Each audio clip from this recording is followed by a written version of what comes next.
Oke, teman-teman, kita lanjutkan. Baik, kita akan bahas tentang akuntansi pensiun ya. Oke, nah sekarang pada dasarnya ada dua pertanyaan yang akan dibahas dari akuntansi pensiun ya. Pada video sebelumnya sudah dijelasin tuh. Pertama adalah jumlah liabilitas pensiun. Yang kedua beban pensiun. Nah, ini disebut dengan DBO, saudara-saudara, atau Defined Benefit Obligation. Dan ini disebut dengan Current Service Cost. Yeay, Current Service Cost. Oke. Nah, ini adalah eh, yang akan kita pakai dalam dalam akuntansi pensiun. Oke, dua pertanyaan utama ya ceritanya mah. Tetapi sebelumnya, gimana sih cara menghitung DBO? Nah, gimana sih cara menghitung beban pensiun? Nah, kita simak. Oh, belum ya? Nah, masih setelah ini slide-nya. Oke, kita jelaskan dulu konsepnya ya. Konsepnya adalah simple, saudara-saudara. Ada satu, vested obligations, kedua, accumulated, ketiga adalah defined benefit. Nah, kita akan mengambil yang ini, gitu ya. Nah, pada dasarnya kita jelasin dulu vested benefit obligations. Apa sih yang dimaksud vested benefit obligations? Jadi vested benefit itu adalah benefit kewajiban ya untuk memberikan benefit ya kewajiban perusahaan untuk memberikan eh, uang pensiun atau ya kalau ini uang pensiun ya kepada vested employees at current salaries. Nah, jadi contohnya gini. Jadi ini present value dari expected cash flow yang dihitung dari si aktuaris ya. Nah, bagaimana cara menghitungnya nanti ada di contoh di slide selanjutnya. Oke. Nah, di sini kita akan bahas dulu mengenai apa sih yang dimaksud dengan vested employee ya. Kalau saya mengistilahkan vested employee itu gini. Jadi ada yang namanya si pegawai ya yang memasuki usia pensiun maka dia akan mendapatkan uang pensiun ya. Pensiun ya. Akan mendapatkan UP ya, uang pensiun. Ya, ini kasarannya gini dulu ya. Nah, biasanya mereka yang memasuki usia pensiun itu, yang berhak mendapatkan program pensiun ini adalah pegawai yang masa kerjanya lebih dari 10 tahun, 10Y, gitu ya. Itu yang pertama, jenis pertama. Yang kedua, klasifikasi kedua adalah ini simpelnya ya, klasifikasi simpelnya adalah yang dia yang, apa namanya, kehilangan pekerjaan. Nah, jadi dia diberhentikan karena kehilangan pekerjaan, nah seperti itu ya. Nah, kehilangan pekerjaan ini bisa dipecat, bisa meninggal, bisa sakit terus-menerus dan sebagainya ya. Bisa pecat, PHK gitu, kemudian sakit dan sebagainya ya. Atau perusahaannya pailit. Nah, pailit gitu ya. Nah, itu kehilangan pekerjaan. Nah, ini yang seperti ini biasanya yang di bawah 10 tahun ya, 10 tahun. Nah, seperti itu ya. Nah, saya mau istilahkan inilah yang vested. Ya, seperti itu ya. Inilah yang vested. Nah, contohnya vested employees adalah pegawai perusahaan yang memenuhi kriteria tertentu ya yang ditetapkan perusahaan, misalkan masa kerja dan tingkat kinerja. Nah, jadi mereka yang sudah berhak untuk mendapatkan program pensiun biasanya 10 tahun ya bekerja di perusahaan tersebut selama lebih dari 10 tahun maka berhak mendapatkan program pensiun. Artinya apa? Masa depan dia dijamin kalau dia udah pensiun dia akan mendapatkan uang pensiun. Nah, itu maksudnya ya.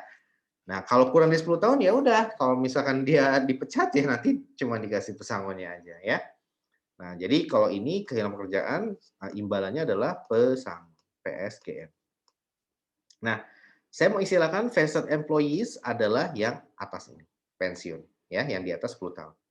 Nah, at current salaries, misalkan salariesnya itu gajinya adalah 4 juta gitu ya. Nah, dan biasanya gaji itu kan ada growth, ya nggak sih? Ada growth. Nah, growth-nya adalah berapa persen? Misalkan kalau PNS mah 5% tiap tahun ya, kalau zaman Pak SBY ya. Seperti itu. Nah, kalau yang di dalam vested benefit cukup yang dia memiliki program pensiun dan at current salaries atau 4 juta gitu ya. Nah, kalau yang accumulated benefit itu gimana? Kalau accumulated benefit berarti ditambahin. Dia yang vested, yang 10 tahun, dan dia yang non vested employee, tapi masih pada current salaries, ya. Ini kalau accumulated. Jadi ditambahin yang bawahnya, gitu ya. Nah, inilah yang accumulated, tapi masih pada current salaries, yaitu 4 juta, ya. Nah, kalau yang defined benefits ditambahin, si growth-nya ini diperhitungkan. Growth-nya ini berarti sudah memperhitungkan future salaries ya.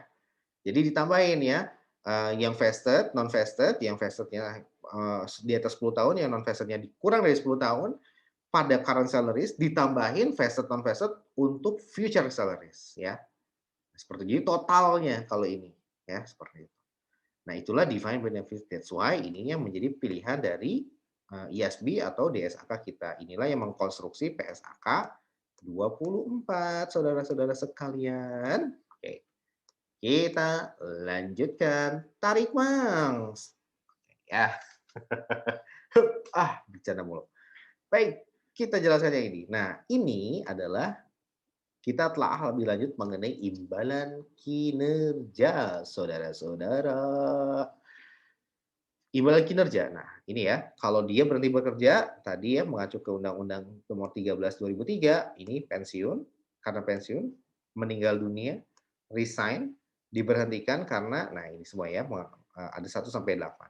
Melakukan kesalahan, tindak pidana, kemudian juga pelanggaran perjanjian kerja, karena merger gitu ya, dipecat karena, oh merger, ya udah dipecatin gitu ya, pengurangan pegawai. Kemudian karena rugi terus-menerus, nah kemudian melakukan efisiensi, ya jadi pengetatan ya, agar, efisiensi menjadi, salah satu yang jadi target efisiensi adalah si employee ya, jadi dipecat-pecatin biar dia nggak bangkrut, seperti kondisi Garuda kalau sekarang ini ya, atau pilot ya. Pilot itu berarti udah bangkrut ya, atau sakit berkepanjangan. Nah, ini 8 ini semua ya, berarti 8 tambah 3 ya, ini tambah 3 ada 11 alasan untuk apa, untuk memberhentikan pegawai. Dan masing-masing alasan berbeda-beda, ya. Kalau untuk pensiun 2 kali pesangon, ditambah 1 kali penghargaan masa kerja PMK, tambah uang penggantian hak UPH sebesar 15%.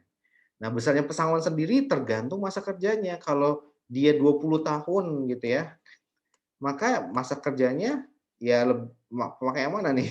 Lebih dari 8 tahun, berarti memakai yang ini.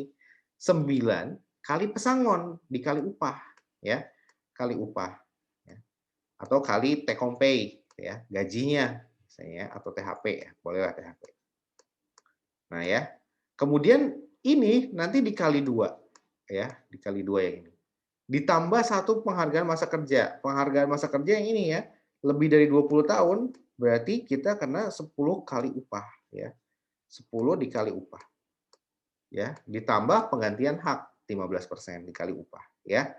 Nah, bayangin 2 kali 9, 18 nih ya, ini aja udah 18. 18 kali gaji ditambah 10 ya, berarti udah ditambah 10 sama dengan 28 kali gaji. Bayangin nih 28 kali gaji, belum lagi yang 15%. Kalau gaji BUMN itu misalkan manajer, itu berhenti di angka 50 juta misalkan ya untuk yang middle manager. Berarti nanti tinggal 50 juta dikali dengan 28, 50 juta tinggal dikali dengan 30 deh ya. Sama dengan berapa nih? Sama dengan sekitar 1,5 miliar. Ya. Nah, ini akan digondol oleh siapa? Oleh si pegawai ketika dia pensiun. Ya, pegawai BUMN biasanya ya. Nah, artinya biasanya 1,5 M ini, nah Pak katanya tadi uang pensiun Pak. Nah, iya ya. Kalau PNS itu uang pensiun ya. Makanya non PNS seperti BUMN atau perusahaan privat lainnya atau perusahaan swasta itu dia memasuki yang namanya defined benefit plan ya. Dia perjanjian sendiri nih dikumpulin satu grup pensiunan misalnya pensiunan 2020 ada masing-masing dapat 1,5 M ya.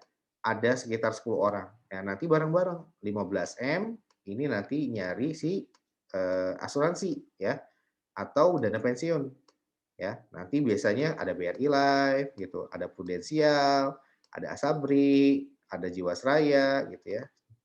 Nah, semuanya nanti menawarkan program pensiun. Nah, nanti tinggal dilihat skemanya, siapa yang paling menguntungkan. Nah, barulah nanti dia dapat per bulan uang pensiunnya. Nah, itu skema BUMN itu seperti itu. Jadi dikasih dulu pasang gelondongan 1,5 M, barulah nanti bareng-bareng paguyubannya menunjuk salah satu di antara program penyelenggara dana pensiun. Bisa BRI Life, bisa Prudensial, bisa Jiwasraya. Setelah itu yang paling bagus dipilih untuk menanam uangnya, gitu ya. Ini uangnya gue titipin sama lu nih, BRI Life. Nah, nanti dikelola sama BRI Life, investasikan dan sebagainya. Return-nya tadi ya dibalikin kepada siapa?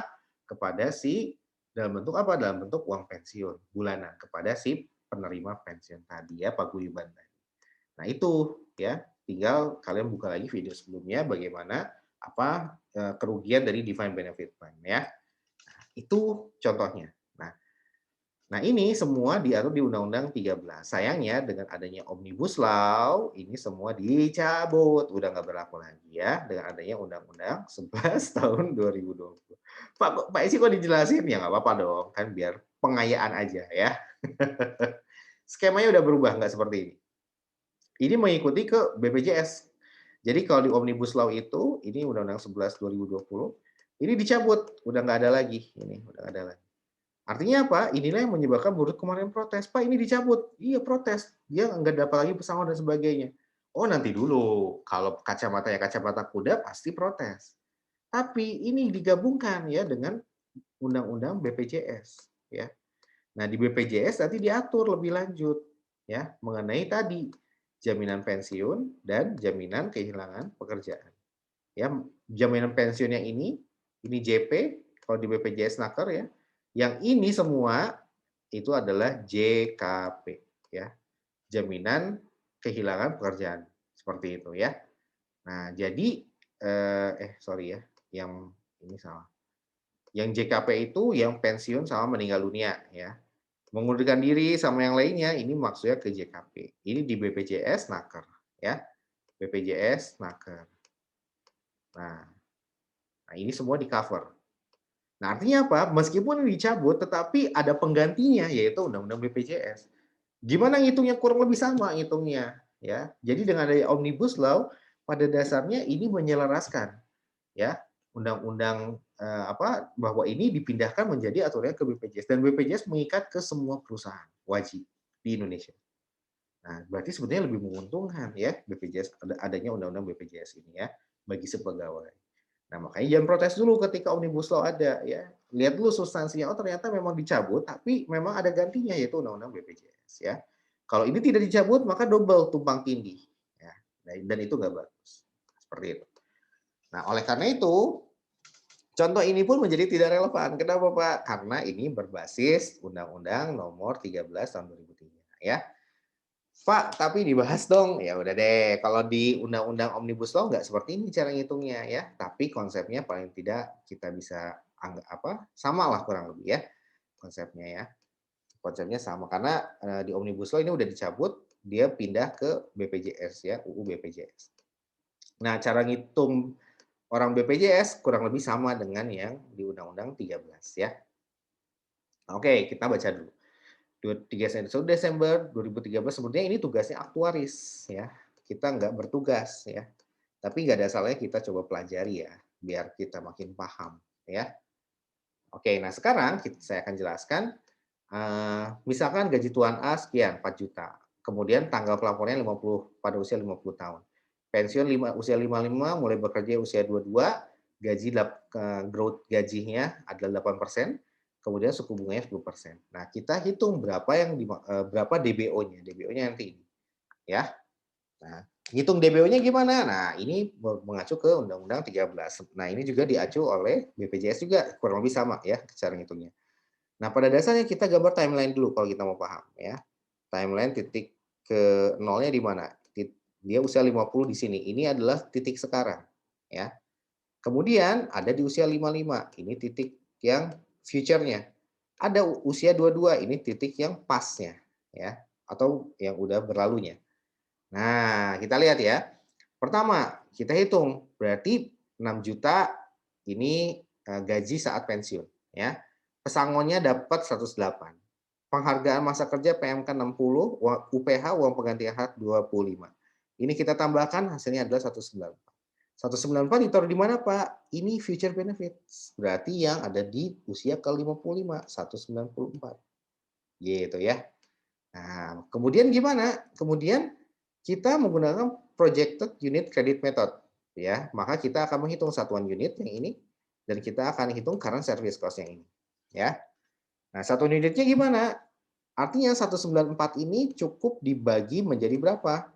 Dibagi menjadi masa kerjanya 55 dan 20 dikurang 22. Berarti masa kerjanya sekian nih. ya. Nah, ini adalah berapa tahun? 33 tahun ya, 33 tahun. Nah, artinya apa? Tiap tahun nanti dibagi-bagi ya. Ini berarti di sini, ini di sini, ini di sini, ini di sini, ini di sini. 5 dan seterusnya. Ini juga 5 dan seterusnya. Ya. Hasilnya adalah 5,8. Nah, udah gitu gimana? Udah gitu baru kita hitung current service cost-nya. Current service cost itu present value. Artinya apa? Present value dari 5 juta ini di present value kan kemana? Ke titik ke 0. Ya, titik ke 0. 5, 5, 5. Ya, di titik ke present value ke titik ke 0. Nah, seperti itu ya. Hasilnya berapa? Dikali peluang. Nah, peluangnya inilah yang hitung-hitungan aktuaris sendiri ya. Nah, seperti itu. Jadi nanti si 5 juta yang apa namanya? Yang ada di tahun di usia 55 gitu di-present value-kan ke tahun sekarang atau di usia 50. Ya hasilnya adalah berapa? Hasilnya adalah 3,073. Ini 3 ya di sini ya. Nah, baru gimana? Barulah kita hitung ulang ya. Si 3 ini ya 3 ini yang mengkonstruksi kita bukan 5 lagi, kita ganti dengan 3 ya. Nah, 3 inilah ya yang nanti akan menyusun mengganti 5 ya. Kalau 5-nya kan tadi yang 194 dibagi dengan masa kerja. Nah, ini udah dikalikan dengan si present value-nya. Berarti berapa? 3. Nah, 3-nya ini akan mengkonstruksi dari mulai apa namanya? Usia 22 sampai ke 50 ya, sampai ke 50 ya. Jadi dari mulai usia yang 22 sampai ke 50. Dari sini present ditarik ke depan ya. Seperti itu. Nah, berapa? Hasilnya adalah 86 ya. Artinya kita udah punya 2 titik nih di sini nih, 86 ditambah 3 ya. Kemudian hitung interest cost-nya. Interest cost-nya berapa? Interest cost-nya tinggal 10% dikali dengan 86 ya, sama dengan 8,6 ya. Tambah 8. Nah, gini ya. Nah, sehingga totalnya berapa? Totalnya adalah sekitar 97. Nah, itulah yang menjadi DBO di tahun ke usia dia ke 50 tahun ini, gitu ya. Nah, seperti itu. Jadi yang feature value, feature benefits kita present ke sekarang, yang pas service cost-nya kita present value-kan, kita future value-kan ke hari ini. Ya, ke tahun di mana dia sekarang berada atau ketika usianya berada di usia 50 tahun. Nanti ditotalin hasilnya adalah defined benefit obligations. Nah, itulah cara memperoleh DBO ya. Seperti itu, saudara-saudara. Oke, itu aja yang bisa saya sampaikan. Kita akan lanjut pada video selanjutnya. Terima kasih.